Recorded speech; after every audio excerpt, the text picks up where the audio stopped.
Hi guys! Today magkakaroon tayo ng shoe review ng Xtep Jalen Sanity 2 version 2.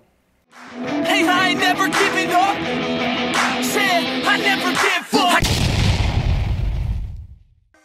Pero bago tayo mag-start, kung first time mo pa lang sa channel na to, mga ganitong content naman yung hilig mo, mga shoe review, mga fitness related videos, mag-subscribe ka na, i-click mo rin bell icon para lagi ka updated sa mga next videos ko. Yung Jalen Sanity 1, yung Jalen Sanity 2 na gamit ko na parehas, no? Ito, Jalen Sanity 2 version 2 lang siya, pero parang napakalaki na yung difference. Parang ibang shoes na po talaga siya. Usually, pag version 2, katulad ng Light Attack 2 V2, parang may pagkakaiba lang. Yung uppers, binago, may konting design na binago. Pero ito yung version 2, talagang bagong sapatos na to, no? Nice. Umpisahan natin sa itsura, no? Aesthetic and material muna tayo, guys. Parang meron na po itong 4 na colorway. And lahat po yun napakagaganda. Meron pa parang isang colorway na parang may mathematical formula, no? Parang may math formula tapos all white. Parang ang ganda pamorma talaga, guys, no? Pero parang ito kasi hindi madumihin na colorway, no? Mid-cut po siya. Yung uppers niya tinatawag nilang one piece fabric. Para tong textile mesh, no? Close mesh po siya. Meron po siyang strap, no? Na breathable din, mesh po yung gamit. Meron pong TPU plate na nagmumula dito sa kanyang toe area hanggang umaabot sa heel counter, no? Sa heel area niya. So very supportive po yan. Marami pong infusing for durability para pag toe drag kayo, kahit papano kung dito tumama, no? Tatagal po ito. Pero kasi bakit dito hindi nila nilagyan dito sa area na to ng ng infusing din, kasi parang minsan tumatama rin dito, no? Pero parang matibay naman yung uppers niya, no? Hindi siya yung parang mesh na cheap na parang mesh na madaling masira, no? May leather material dito sa likod, no? Sa heel. Meron po itong extra support, no? May torsion support po siya. And meron pong Xtep boom dito, may Xtep boom pad dito sa toe area, sa forefoot area, no? So, maganda itsura niya for me.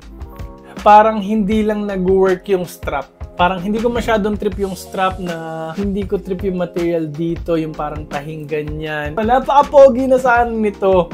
Yung strap, yung panira. Okay na sana yung logo dito. O, tiyan nyo, kung ganyan, no? Okay na eh.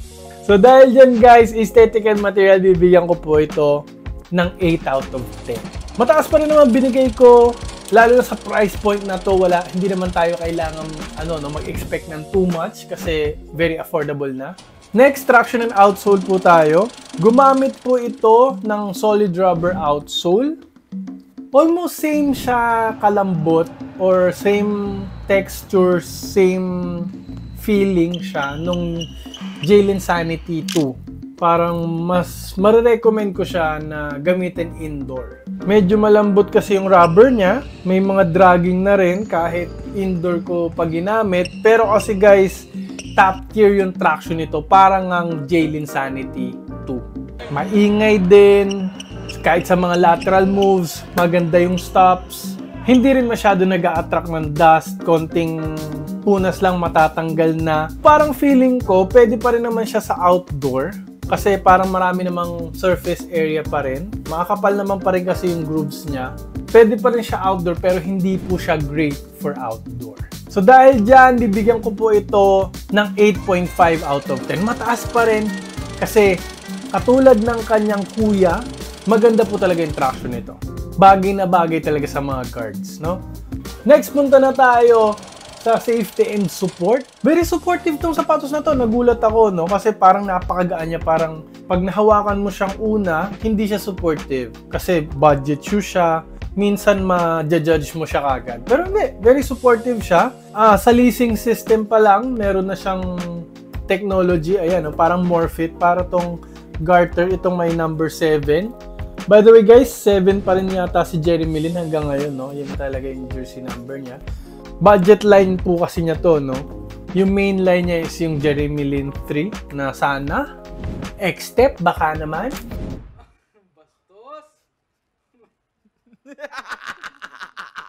Yun guys, itong violet dito, no, hanggang ilalim po siya. So pag hinigpitan mo, magdi-dig in po talaga.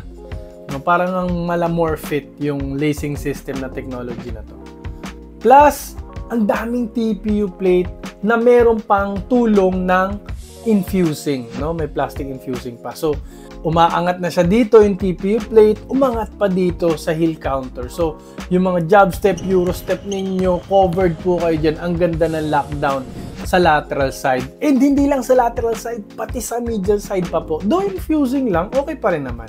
Kahit papano, kasi nga, umangat din naman ang kanyang outsole. Umangat yung outsole, guys. Nagiging uso na to, no? Umaangat yung outsole. Though dapat isasama ko to sa traction and outsole, no? Pwede ko na rin isama dito sa support kasi covered ka na. Ang ganda ng containment sa lateral, sa medial din ang ganda ng containment, no?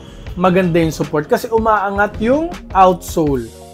Plus, pag umangat kasi yung outsole, guys, ang kagandahan niyan is kung para ka mala Kyrie Irving yung laruan mo, very shifty, napupunta sa mga weird angles, position yung paa mo, katulad nito, covered ka pa rin, kakapit pa rin, guys, ang kapit niya, no?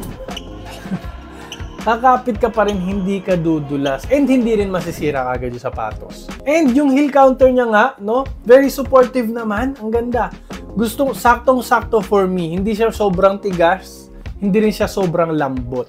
Umaangat din naman kasi yung outsole na naman dito sa heel counter, so nadadagdagan yung stiffness niya, nadadagdagan yung support. Guys, lagi ko sinasabi, very important ang heel counter kasi pag napakalambot nito, tumataas yung risk ng tapilok. Pag perfect ang heel counter, syempre, iwas tapilok yan. Plus, syempre, kung ganito rin yung outrigger mo, ang kapal ng outrigger, iwas tapilok din po yan. Plus, extra support. Ayan guys, extra support. Torsion plate po yan. Torsion support, twisting support, daming sinabi, ng X-Step, no? So dahil dyan guys, safety and support, bibigyan ko po siya ng 9.5 out of 10. Almost perfect, hindi lang na perfect. Kasi syempre, mas ideal, mas magugustuhan ko sana kung carbon lodi. Diba? Kung carbon fiber to, sulit pa rin naman.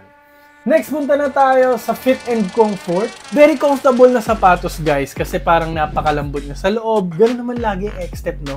Well padded po kasi lagi yung X-Step. Kaso lang ito, parang yung tang niya, nakulangan ako ng padding.